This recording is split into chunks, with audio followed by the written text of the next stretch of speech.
Hey everybody, it's John Lorden. Welcome to another episode of Brain Scratch Case Cracked for today, Tuesday, September 12th, 2017. Hope you're having a nice week so far.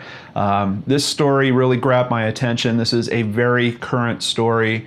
Let's just jump right into it. This is the story of the abduction of Jasmine Block.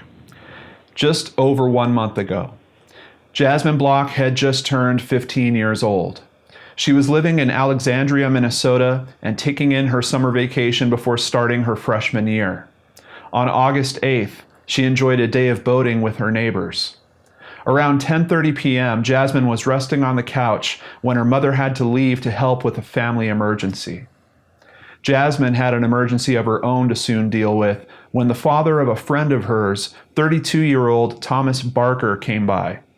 A husband and father of 6, Thomas also suffers from cerebral palsy. Thomas's youngest child is only 1 month old. He asked Jasmine for help with one of his children, who he said was acting up. She agreed and got into his vehicle. She was expecting to head over to his nearby home, also in Alexandria, but unfortunately, Thomas had other plans. Once she was inside the vehicle, Thomas pulled a gun and threatened her. He used zip ties to restrain her and drove her to a mobile home in Carlos, a very small town with a population of just over 500. Jasmine was sexually assaulted by Thomas, and that was just the beginning of this nightmare. Jasmine's mother got home a few hours later and realized her daughter was not there and that she had left behind her cell phone. Jasmine was called in as a missing person. A friend of Thomas's was living at the trailer. Joshua Holby, 31 years old, was Thomas's roommate and best friend. According to reports, they even went to high school together. Joshua would also take part in the abduction and abuse. However, Jasmine says he did not sexually assault her. Another friend of Thomas's, Stephen Powers, only 20 years old, would also come into the mix when he came to the mobile home a few weeks later. Thomas and Joshua left the house for a short time, telling Stephen not to go into Thomas's bedroom while they were gone. Curiosity got the best of Stephen, and he did enter the bedroom, finding Jasmine in the closet.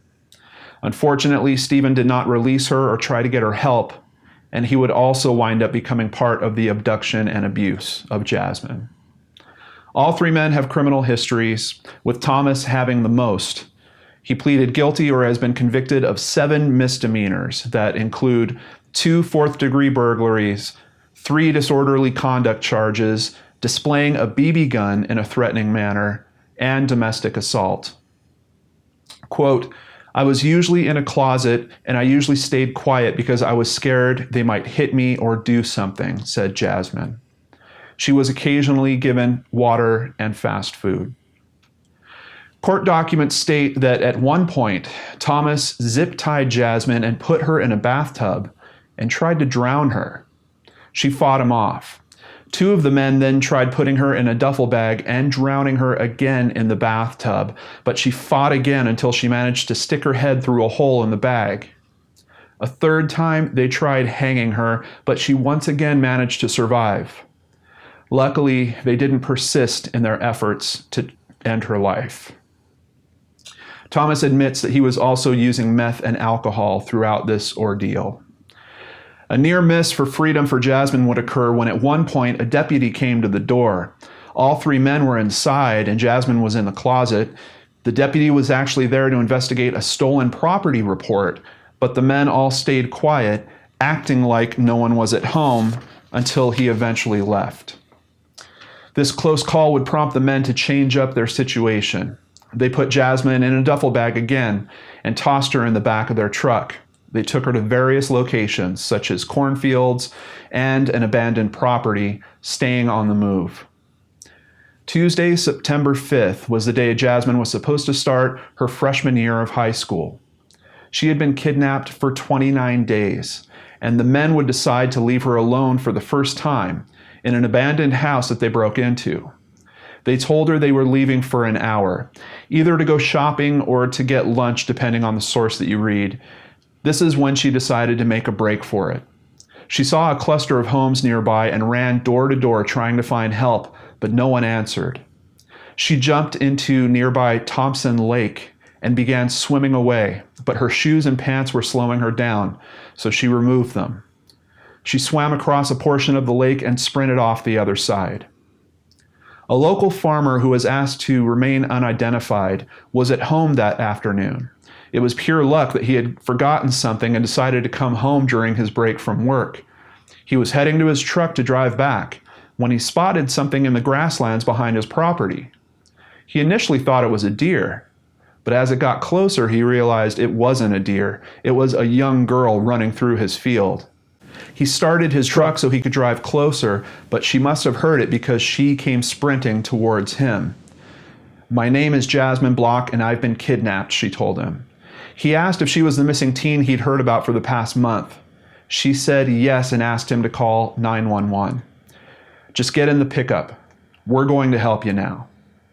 He called 911 and wanted to drive her away from the property, but the dispatcher told him to stay there. Police soon arrived, and then another amazing stroke of luck would occur. As Jasmine was being moved from the truck to the deputy's car, she stopped. "There's the car. There's the car," she said.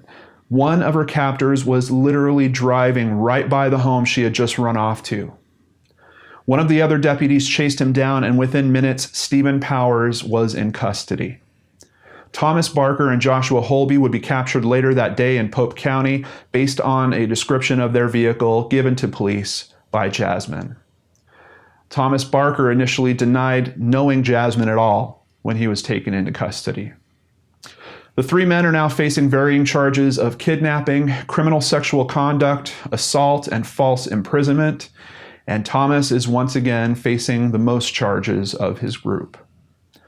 Thomas Barker's own sister, Brittany, actually assisted in searching for Jasmine and even donated t-shirts to her family. Jasmine is currently having some trouble sleeping.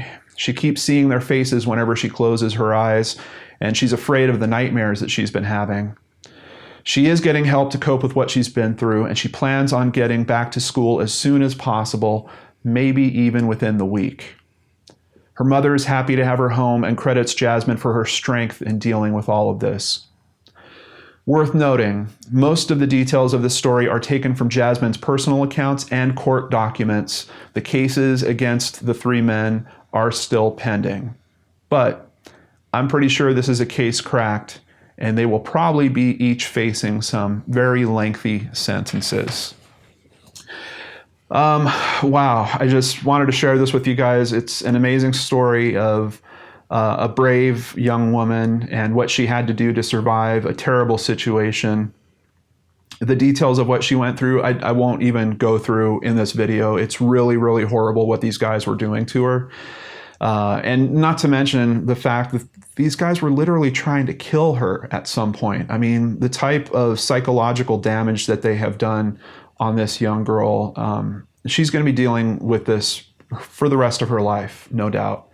Not to mention issues that she's likely to have with trusting other people, men in particular, which are totally understood after going through something like this. But I'm really happy that that piece of luck, that farmer just happened to be home on that day, forgot something at home, went home during his break and saw her and was there to help receive her and to help her.